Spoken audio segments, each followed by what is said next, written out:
नीट परीक्षा पेपरफुटी प्रकरणी केंद्रीय शिक्षण मंत्र्यांच्या राजीनाम्याची मागणी, पक्षाचे सांगली जिल्हाधिकारी कार्यालयासमोर निदर्शने।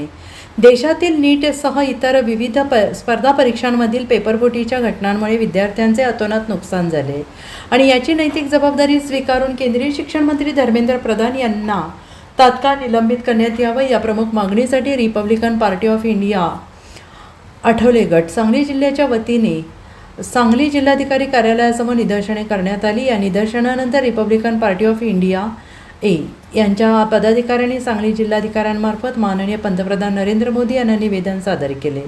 जंतर मंतर येथील आंदोलनाला जाहीर पाठिंबा देत दिल्लीतील जंतर मंतर येथे अभिजित दिपके आणि प्रसिद्ध वैज्ञानिक तथा समाजचिंतक सोनम वांगचुक हे विद्यार्थ्यांच्या न्यायासाठी आंदोलनाला बसलेले आहेत।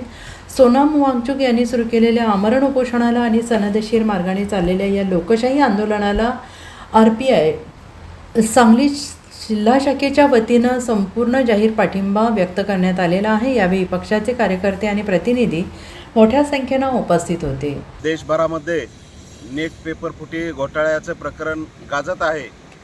या संदर्भात दिल्लीमध्ये गेले 20 दिवसापासून जंतर मंतरवरती आंदोलन सुरू आहे आणि या आंदोलन आपले अभिजित दिपके व सोनम वांगचुक यांचं त्या ठिकाणी आंदोलन सुरू आहे आणि या आंदोलनाला पाठिंबा म्हणून आम्ही Republican party of India Sangli जिल्ह्याच्या वतीनं या ठिकाणी जिल्हाधिकारी कार्यालय समोर पाठिंबा म्हणून या ठिकाणी आम्ही निदर्शने आंदोलन करीत आहोत आणि त्याचबरोबर या आंदोलनाला पाठिंबा म्हणून आम्हाला आमच्या पक्षाचे राष्ट्रीय अध्यक्ष आदरणीय दीपक भाऊ निकाळजे यांनी त्या पद्धतीचे तसे निर्देश आम्हाला दिलेत आणि प्रत्येक जिल्ह्यातून प्रत्येक तालुक्यातून या जंतर मंतरवरील आंदोलनाला पाठिंबा त्या ठिकाणी घोषित करा असं सांगितल्यानंतर आम्ही या ठिकाणी परवा जिल्हाधिकाऱ्यांना निवेदन दिलं आणि आज 22 तारखेला जिल्हाधिकारी कार्यालयासमोर जंतर मंतरवरील आंदोलनास पाठिंबा म्हणून या ठिकाणी आलो आहोत आणि या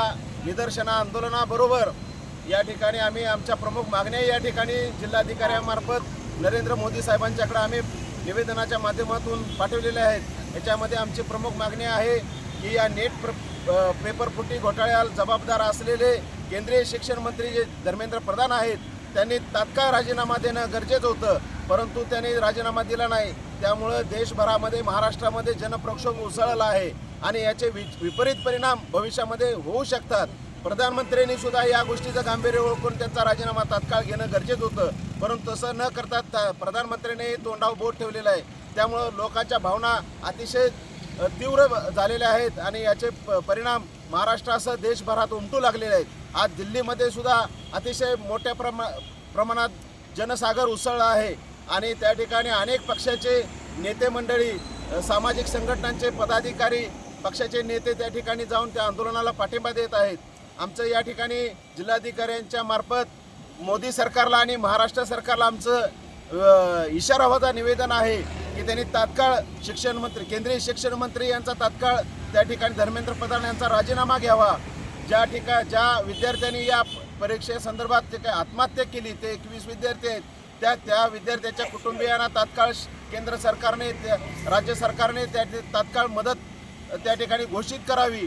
या नीट पेपरफुटी प्रकरणामध्ये जे कोण संबंधित असतील त्यांच्यावरती कठोर कारवाई करण्यात यावी अशा आमच्या या ठिकाणी मागण्या आहेत।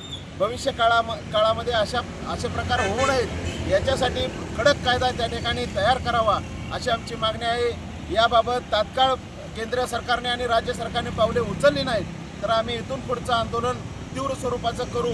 या ठिकाणी मी एवढंच या ठिकाणी सांगतो। या आंदोलनासाठी आमच्या जिल्ह्यातील सर्व प्रमुख पदाधिकारी उपस्थित आहेत आणि या आंदोलन या ठिकाणी लोकशाही पद्धतीने आम्ही आता सध्या करीत आहोत।